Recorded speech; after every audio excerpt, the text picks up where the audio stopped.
Hello, it's Scott Newcomb with Zenvi AI, and welcome to the Systems Are Sexy podcast.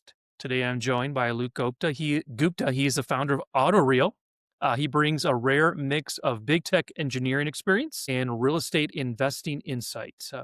We're going to dive into how he built Autoreal, why short form video drives real results for agents, and where AI is taking real estate marketing next. So, welcome to the show. How we doing? Doing great, Scott. Thanks so much for having me on. Excited to be here. Yeah, I think your journey is pretty interesting, and I wanted to kind of start with there is obviously you were at Facebook and Snapchat and now founding Autoreal. Can you maybe walk people through that process and how you decided to start Autoreal? Yeah, absolutely. So, a little bit more about myself. I come more so from a technical background, as you called out. I used to be a product manager at Facebook on Facebook ads, and then an engineering leader at Snapchat. But really, I've been a real estate investor for the last 10 or 12 years. I've put in pretty much every dollar nickel I've ever made into real estate, which was always scary at the time, but also usually worked out. So you keep going. But basically at Facebook and Snapchat, really just saw that video was taking over the world. Literally, we were applying more weightage to posts that were posted when there's a video attached compared to just text or text and a photo. And so we saw very early on that these are what the algorithm prioritizes. This is what it's hungry for. This is what consumes eyeballs and consumes time, which is the main North Star metric when you work with these companies is just how long did they spend on, and then you group that by the different type of content. So video is taking over the world. Social media obviously taking over the world, where a lot of real estate agents are almost mini celebrities, building a personality, but really what they're doing is building a brand and a digital portfolio. And so when you think about just how everyone is engaging with technology today, everyone is on social media, addicted to short form video. People love browsing just homes that they can't afford on Zillow and Redfin. And realtors are really just addicted to social media. But a lot of the everyday ones who don't have the expensive media production teams, they're looking for ways to actually cross that barrier and get content to post. And the algorithm is hungry for video. So that's the gap that I kind of identified a few years ago. And so we've started building this back in 2023 when a lot of the more advanced forms of AI just were not existent. I think people were still learning about ChatGPT, and I think we were on ChatGPT 3, but we saw where the puck was headed and how we might be able to enable people with more rich forms of media, right? With AI, which is the videos. And so that's just the big bet that we placed a few years ago. And because we've been doing this for so long, we've had a lot of domain expertise and a network of people to really be our tight knit cohort of beta testers who are intimately giving us feedback as we've been building this. And then in the last year, really scaling this because we've gotten some pretty amazing results so far. Yeah, I was wondering about that with realtors. You like, what are some big challenges they're facing to make sure they're giving out consistent listing videos? Because I talk to realtors a lot, and they don't really know what to post. They want it to be really polished, but like, what are kind of some of the challenges you see going on right now in the industry? Yeah, I think the education piece is handled. All the brokerages, offices, everyone tells their teams, you need to be on social media, you need to put yourself where your clients live, and you need to do video.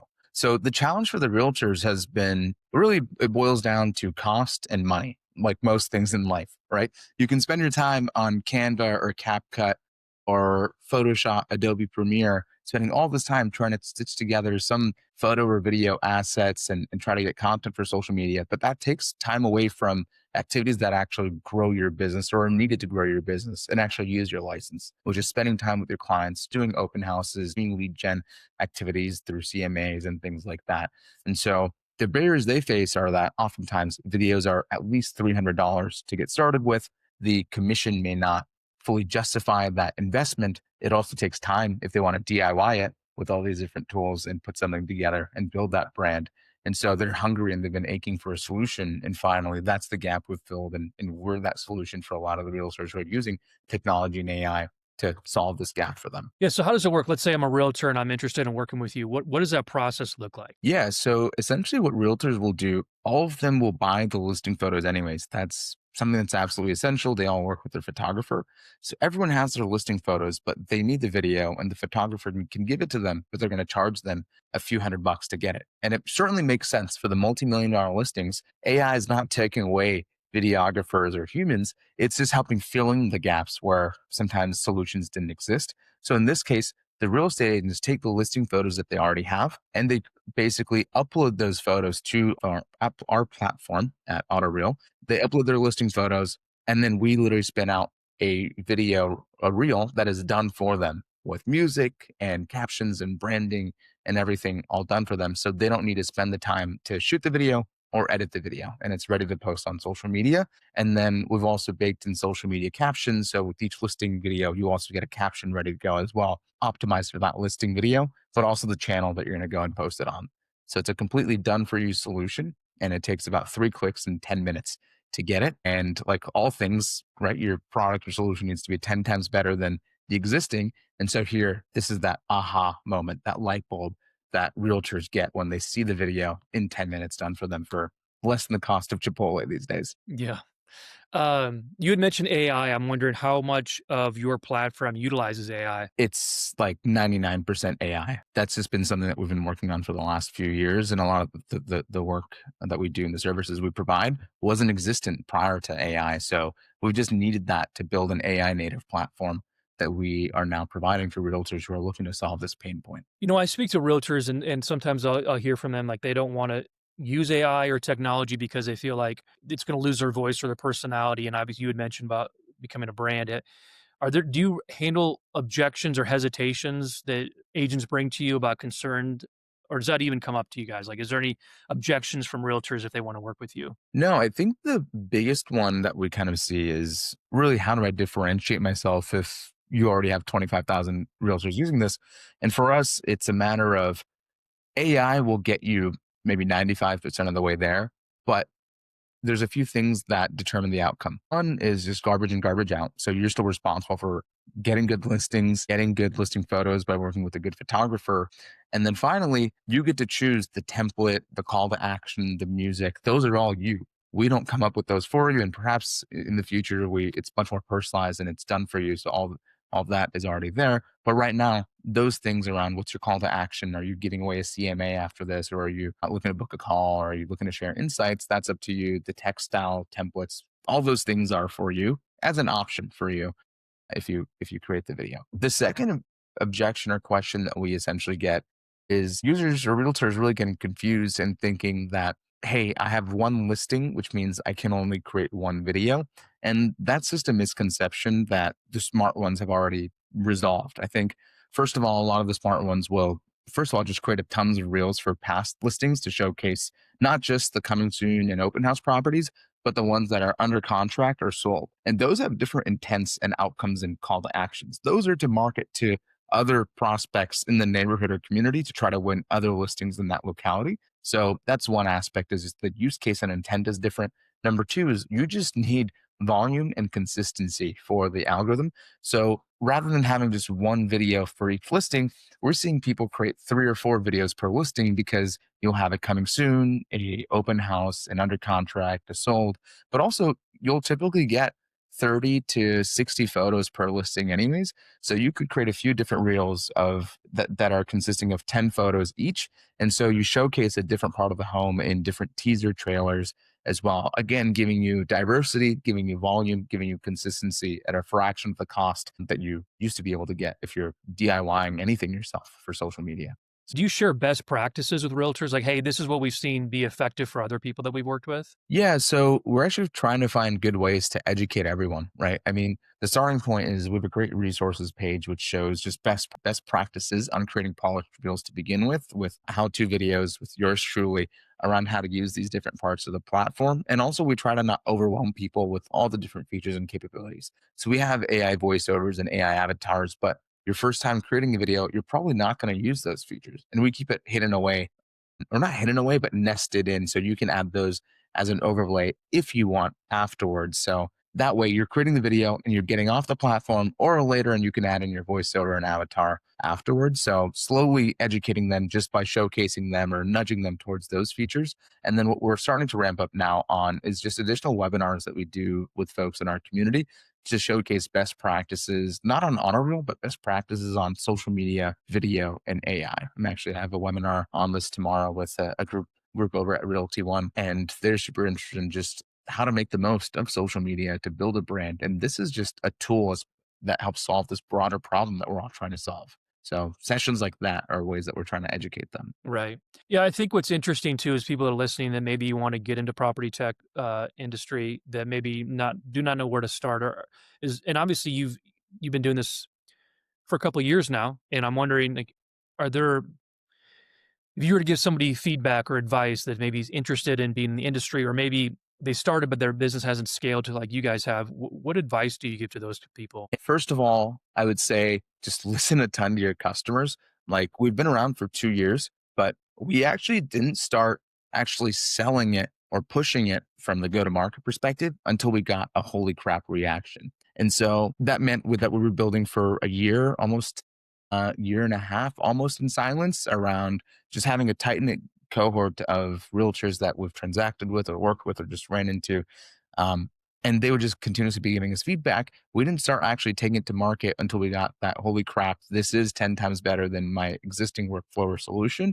And then also hardening our who the customer is, the value prompt before we then push it to market. The second is just ignoring the noise. So all these companies that are growing to X ARR, X value, Y valuation, it seems like an overnight success. And you look into it and it's like they've been doing this for 9 years and finally the tides turned, or they placed a very strategic bet early and upfront that ended up cascading, or they created a new category that took people to some time to wrap their heads around in general. And so I don't know. I think those were a few things that were important for us to realize. We almost even tossed in the towel a few times in 2024, especially because we were doing this as well as we had our old company and old businesses. CTO used to work at Instagram Reels and Live. So he would spend half days on this after his job as well as the weekend. And I'm talking to customers all the time as well. And we're not actually selling anything in marketing. So it really is like a bunch of silence for like a year before you start going through that hockey stick growth. But you can only do so once you make sure that your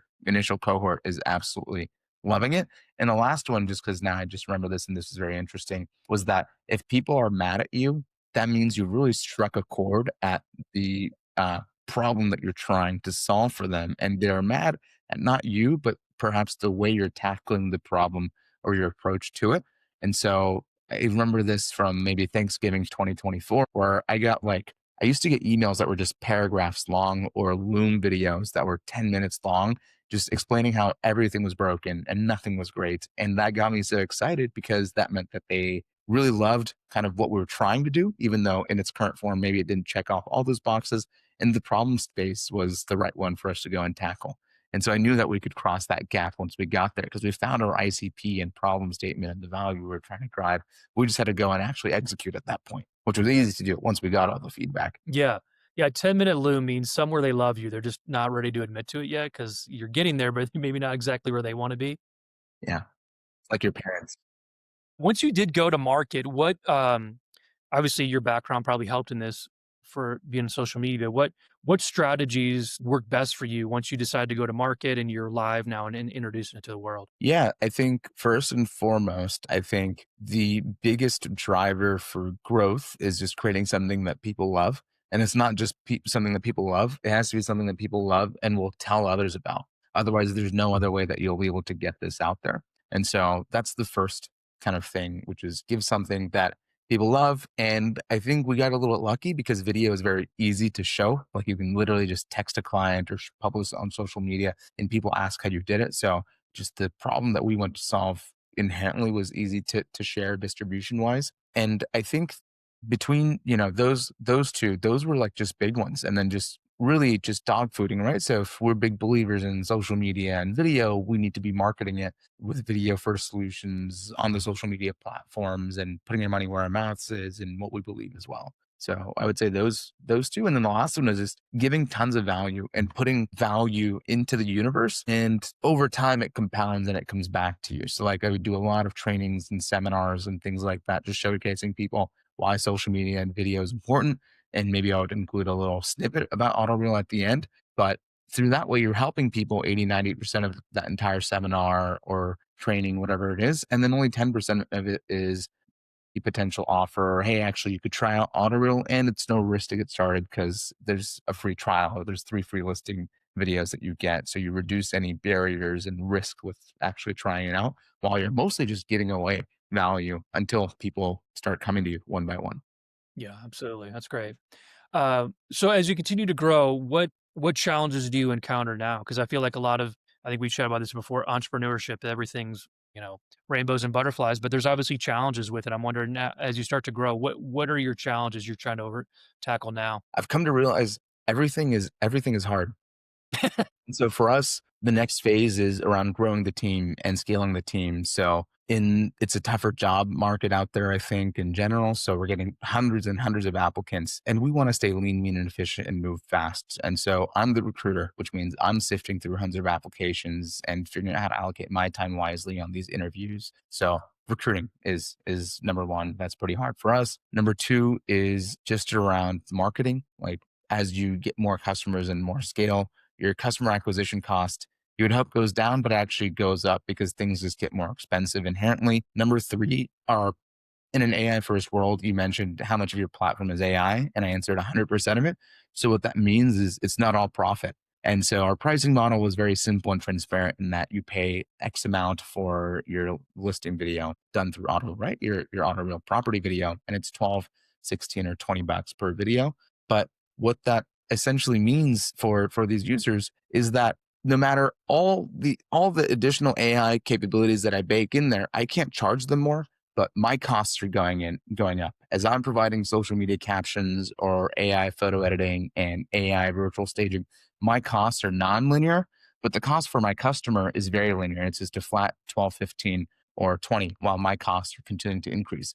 And I've pigeonholed myself into this pricing model because customers love it and it's very easy to use and they just get more for the same price. But Mhm. I'm challenged by my cost of goods sold because I'm doing more and putting more out there because I want people to love this and we need to stay ahead. And so rising costs across the board, and that includes just the software that we're delivering because AI costs are hard.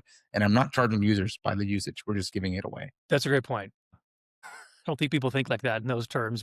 The cost for AI or cost for anything doesn't go down. I'm wondering, you had mentioned hiring. I think that's something we didn't really touch on, but when you're getting that many applications, what is your process for filtering through and really deciding where to spend your time? Because as an entrepreneur, you're looking at multiple aspects of the business, and this is one of them. Like, how do you dedicate time and how do you become more efficient in that? Because that can suck up a lot of your day. Yeah, no, absolutely. So my day itself is just meetings for either sales or for recruiting or sometimes some internal huddles, but we try to keep recurring meetings at a minimal. And then all these things around reviewing applications or asynchronous activities that require time, I do in the evenings and weekends. But really filtering through. So now it's evening or the weekend when I'm just sitting through with a cup of coffee at these applications. You got to be ruthless. And so when you have 500 or 800 applications for an engineering role or a marketing role, I'm nicer for the first 50 people, perhaps, right? Going through every resume.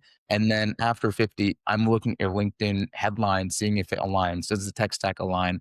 Do you care enough to include a profile photo or you grade out? Really just like headline things at that point that tell me, like, are you a growth marketer that I'm looking for? Are you just a branding person? I'm looking for a growth marketer. So I'm going to move on to the next person. So being really ruthless at that point around what I'm looking for and whether you can tell me in your headline or quick bio or in your first role that you meet this need. And then beyond that, if you've hooked me there, then what I do is I ask people for a 60-second Loom video. And that filters out a lot of people as well because they say, hey, my resume is my Loom. Let's hop on a call. I can't hop on a call with 800 people. That just doesn't align with my schedule. So this filters out people for people who are truly interested in Autoreal, truly interested in the role, but it also helps me verify that they can communicate, they can work well, and they can use technology like Loom or these other ones to package themselves up and sell themselves to me and helps me get a quick gut sense of how it would be like to talk or engage with this person on a daily basis. So a few more filters there, and then that gives you n number of interviews that you can actually do through the week itself. And then I'm just doing this to protect my team's time, who's actually executing on customer needs and demands and things. So I'm just like the shield for the rest of the team. Right, right. We talked a little bit about AI. How do you see AI evolving in the real estate marketing space? Because I think some people are embraced it, and there's other people that have been resistant to it. Where do you see in the next couple of years AI playing a part in real estate? Yeah, I think AI in real estate and marketing and even outside of real estate, I think like there's a few opportunities that have already come by in our generation, right? So the internet, the iPhone, the App Store, COVID, and like all those things, there's a K-shaped outcome. There's the folks who have their head in the sand and they're reluctant and they're not gonna start selling their products online. They believe in having their actual store, right? Like Blockbuster. There's those who actually adopt the wave, like Netflix, and are trying to figure out it's not perfect, right? But at least you can order your DVDs online, which then come physically, right? And so those who adopt it are the ones who are getting outcomes and getting results, whereas the ones who don't, the naysayers, are the ones who are slowly becoming dinosaurs and becoming extinct, whether they know it or not. And I think the other thing is AI is not really taking away jobs, but it's certainly allowing you to get a lot more output and volume through the resources that you have and accelerating a lot of the grunt work. And so the for example, on our team, the work that we do is the final 30%. It's the final polish. It's what we actually care about with our unique voice. It's the unique thing that makes us Autoreal or what I'm trying to do in my role. But the grunt work, right? The stuff that you would hope would be automated is now really automated through AI, or at least you cut to the chase, so you focus on what matters, the true meat and the hard part, that last 30% with the same resources. Right. Last one here for you. If you could automate one part of your business and like wave a magic wand, what would it be? Today, Yeah, today. recruiting. Yeah, at least first round recruiting. If there's an AI tool or platform that creates the job postings, filters out the candidates, does the initial interview or screening for me, right? Maybe I've incorrectly filtered out too many people with the loom, but they're willing to hop on a call. And I know maybe it's early, but perhaps we have an AI HR or AI first round interview, but that just is kind of a checklist of like this person is real, they can communicate, they have all these things, and gives me the qualified leads for candidates. That would alleviate tons of hours of time per week for me. And I could go and get a recruiter, and I do need one, but I want to do that when I have more than just, for example, 2 or 3 roles. Maybe when I have 5 or 10, I'm going to get a recruiter. So those jobs aren't going away. But at least this initial part, it's going to help fill in this gap for me. That's the solution I'm looking for right now. Cool. So if people want to learn more about your business and about you, what's the best way to go about finding out? Yeah, they can check us out at autorealapp.com or just follow our Instagram and you'll see what other realtors are doing with Autoreel on a daily basis. And I'll learn more there. Cool. Alok, thanks so much for your time. We appreciate it. Awesome. Thanks for having me, Scott. Appreciate it.